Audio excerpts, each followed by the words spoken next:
Hey, what's up? Just got back from writing my final exam on Russian history and politics. An exam that was held from 7 p.m. till 9 p.m. on a Saturday night. Do other universities on planet Earth have exams on a Saturday night? That's really strange to me. This is not night school. Very, very peculiar. Anyway, I thought I would address a misconception that I've heard from a few different people, a few different ways about this channel and about me, I guess. I am not on here advocating that people should only narrowly talk about veganism. And I kind of get complaints both ways from my fans. I do get people complaining if this channel ever talks about something other than veganism. And I also get people sort of complaining and just questioning about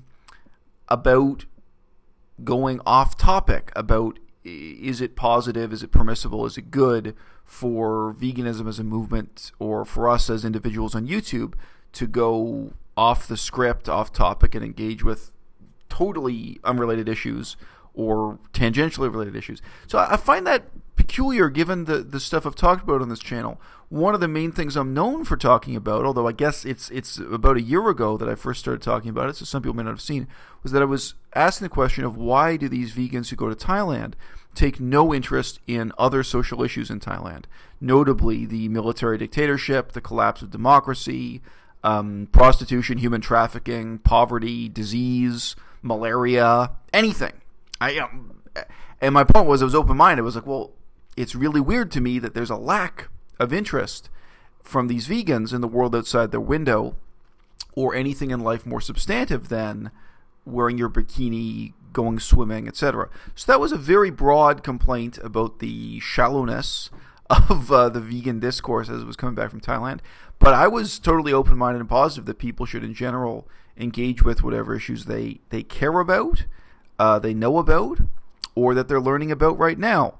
I know a lot more today about Russian politics and history than I knew 3 months ago or 6 months ago.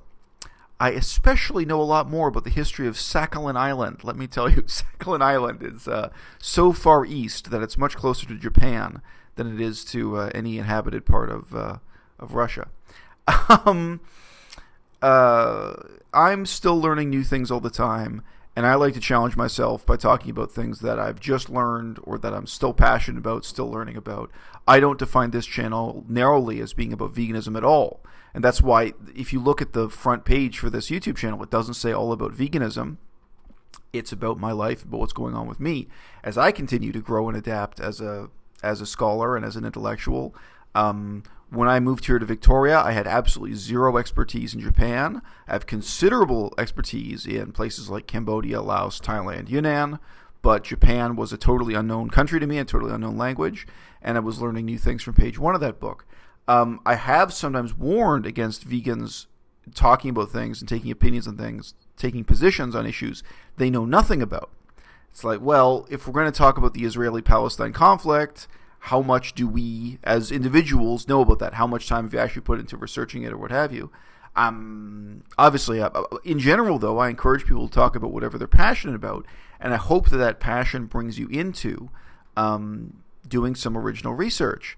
I don't think I've seen a single vegan on YouTube discuss or even mention the civil war in Syria. Now, that's an example of something I do not have expertise on, not at all, although I did study political history of Syria a little bit back in about 1999, and I do watch the events unfolding, and I probably know more than the average person in Canada about the Syrian civil war. May not be saying much, but I mean, I am interested, and, emotionally, as well as intellectually, it's something I am really concerned about. I remember back in 2011 when the Civil War was first starting, I heard an intelligent guy on the radio making some comments. As you just say, he was not a politician, he was not a scholar or a specialist, but he was an American guy who had lived his life back and forth between United States and Syria and had firsthand knowledge of both. He was a Syrian American who really, his whole life had one foot in each country. And I remember I actually broke down weeping briefly. I wept hearing him on the radio. He was talking in a down-to-earth, blunt way that he expected in the next year 40,000 people were going to die. And his perspective was, he basically was saying it would be worth it. He was saying that, democracy doesn't come for free, and, there's a price in blood, and, he accepted that. Now, why did that bring up various emotions in me? Well, if you've been watching this channel, I'm someone who's done a lot of research on different wars, revolutions, and conflicts around the world. And, a lot of thoughts went through my head in hearing him say that, and hearing the whole tone and tenor of his acceptance of death on the scale of tens of thousands. But I remember in that moment thinking, well, what if it's not 40,000? What if it's 80,000? What if it's 160,000? And what if, when we get to that point of 80,000, 160,000 dead, what if you still don't have democracy? What if you still have a dictatorship and no hope? What happens then? And, again, that wasn't even really based on my knowledge of Syria specifically, but it's based on a knowledge of many terrible internecine conflicts in the history of the world. And today, this is 2016, I remember it hit me, the emotional impact really hit me when that conflict passed the 200,000 dead mark. We are now about 250,000. We're probably above 250,000 dead in the Syrian civil war. And, some estimates are higher, and there's no telling where it's going to stop.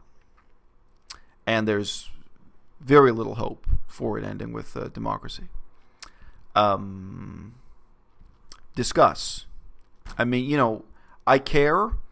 I know a little bit more than the average pedestrian, but it's not my topic to speak on. I've just mentioned during this year I've done a hell of a lot of research on Sakhalin Island, Japan, politics of China, in general politics of Southeast Asia, East Asia, and so on, has been my area of expertise. I'm trying to build new areas of expertise. I'm now going back to learning Chinese. So the Syrian civil war isn't for me to speak on. But more broadly and generally, do I encourage vegans to talk about, issues other than veganism? Yes, absolutely. I encourage the hell out of it. On this channel, I've been encouraging people to talk about anything real. And I've often said, like in reference to people like Freely and Durian Rider, I'd say like the only thing about their channel I can appreciate is when they're talking about something really real to them that they really know. Like if Freely is talking about what it was like to be a waitress, how she disliked being a cocktail waitress and what that job was like. To me, that's good content. That's quality content. And I mean, I'd encourage anyone to make that kind of content about your life. But yeah, ultimately, I'd love to see more material here in the vegan intellectual demimonde that reflects socio-political reality in Syria, in Thailand, in Cambodia, or anywhere else. To me, that is all built into this concept of keeping it real, which is admittedly a turn of phrase I say too often because I listen to too much rap music. But with that aside, I still mean it sincerely, this whole keeping it real thing. To go just a little bit broader and deeper on this issue, I also think it's interesting in general how much my videos are misunderstood by my core audience. Not by trolls or people popping in or out, but including people who've now been listening to me talk for years, or at least, 2 years, whatever, but still. And, if you think about, for people who are longtime viewers of this channel, some of you have heard my voice for more than 3 hours, more than 6 hours. You probably have friends in your life you've never listened to talk for 6 hours, people you consider your friends, but you haven't listened to that much. And this type of really fundamental misunderstanding of what I'm about, what I'm advocating, just what I have to say, I don't think it reflects the complexity of the ideas I'm getting across. To be honest, most of what I'm imparting or discussing on this channel is dirt simple and very sincere and slightly emotionally overwrought. I actually try to keep my emotions up on the surface in these videos, and probably if you met me in real life, I would not be as emotive as I am on camera here. That's my steez. I think the misunderstandings that I encounter again and again with my viewers writing into me really reflect the breakdown of ethical language in Western culture. in general, people who were raised with a traditional Christian childhood had at least one sort of school of thought inculcated into them for how to talk about ethics, how to talk about ethical problems. If you grew up with a strictly communist upbringing, there also you had an ethical vocabulary, an ethical system imparted to you. Now, in both cases, I regard those ethical systems as largely surreal and regrettable and full of terrible errors and pernicious half-truths and what have you. I'm not pro-Christian. I'm not pro-communist. I'm a nihilistic atheist, in case you hadn't guessed.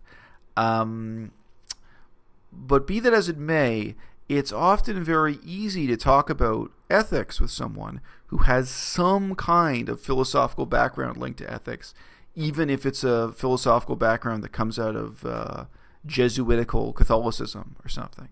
They may just have practice thinking in that way, debating in that way, and they have terms and categories that they can redefine to apply to ethical problems like, activism, ecology, veganism, etc. And those of us who've grown up with none of those things, I think, we very often are dealing with people who are profoundly unfamiliar with, profoundly uneasy with ethical debate, period. And that's why they find what I have to say on my channel hard to understand. Even when they're already vegan, they're already inclined to agree. It's not out of hostility and not really out of what I have to say being complex. I know one example of that from my own life. It was very striking to me. I had a boss when I was working in Thailand, and we did talk casually up to a point, but he's still my boss. I've still got to be respectful. I've still got to keep a certain kind of distance, etc. There's a relationship of authority there. Now, that employer of mine, he did regularly visit prostitutes. And you may not have guessed this about me, but I have in my life refused to do that. And living in countries like Thailand and Cambodia and so on, also in China and Yunnan, prostitution is ubiquitous around you. It's a huge part of the society around you. Now, to be blunt, I really try not to be an abrasive and judgmental asshole about that. I have known people, especially people with physical disabilities, where, I can imagine that if they did not pay for sex with prostitutes, they would have no love in their life. They would have no contact with the opposite sex or the same sex, whatever they were into, because of the nature of their disability. And, I regard them as unfortunate, but I can also see that they're trapped in circumstances that are very different from mine. And in some ways, I have the privilege of not having to resort to such things. But with that caveat having stated, this boss of mine, I remember he was so confident in his moral justification for visiting prostitutes because he grew up in a completely Christian mindset. And he felt that he had the Christian categories beat. He had this set of justifications that could trump an established Christian argument that he had encountered again and again in his life. Obviously as a teenager, as a young man, and as an adult, he had a lot of practice with this. And so he was so confident in his moral view of the world. And of course, he had lost faith in Christianity as a child, if he ever had it. He may have been an atheist born, but he had a Christian upbringing. And every time he talked about those issues with me, you could just see his worldview crumbling. And because he was my boss, I was very respectful, and I really used Socratic method. That's maybe one of the few examples in my life where Socratic method worked, of asking a question, of drawing the other person out and getting them to justify their position, not attacking them or denouncing them. But I can remember I asked him simple questions in parallelism because he had these justifications, basically why Christian concepts of good and evil didn't apply to this, etc. And, I asked him really simple questions like, tell me something. If you and I both write the same exam, would you respect me more or less if we get the same grade? But then I told you I paid the teacher. I paid a bribe to get that grade. ask him questions like this. And, he would get it, because we were talking about prostitution, talking about a man paying for sex as opposed to someone engaging in a relationship or what have you. I'd ask him these questions that were getting at substantive ethical aspects of prostitution that he did not want to allow to enter his view of the world.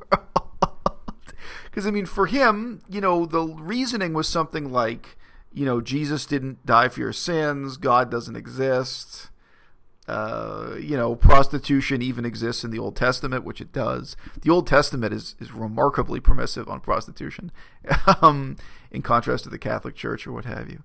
But what I was doing was using a completely different language for ethical discourse, and revealing other aspects that he had obviously kept his eyes closed to.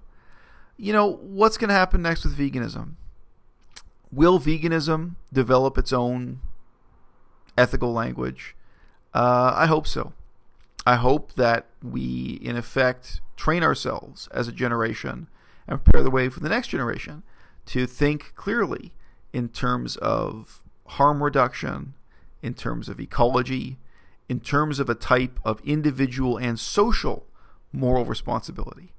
And what I hope is that veganism learns to articulate these things, that vegans learn to articulate these things in a way that is realistic and coherent and compelling and convincing, and does not rely on magical thinking, does not rely on abstract ideas taken from Hinduism or yoga or even Buddhism or what have you, doesn't rely on ideas taken from Christianity, anything else.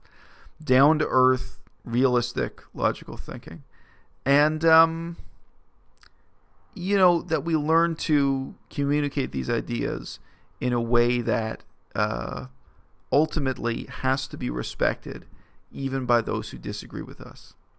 Because at the end of the day, we're a minority, and the position we're playing for is to be a respected minority, not to be the majority, not to take over the government and run a vegan dictatorship. Realistically, right now, all we're scrambling for is to be a principled minority whose views and beliefs are respected. And the way to get there, it's going to mean that we learn to articulate ourselves much better, frankly, much better than Gary Yourofsky.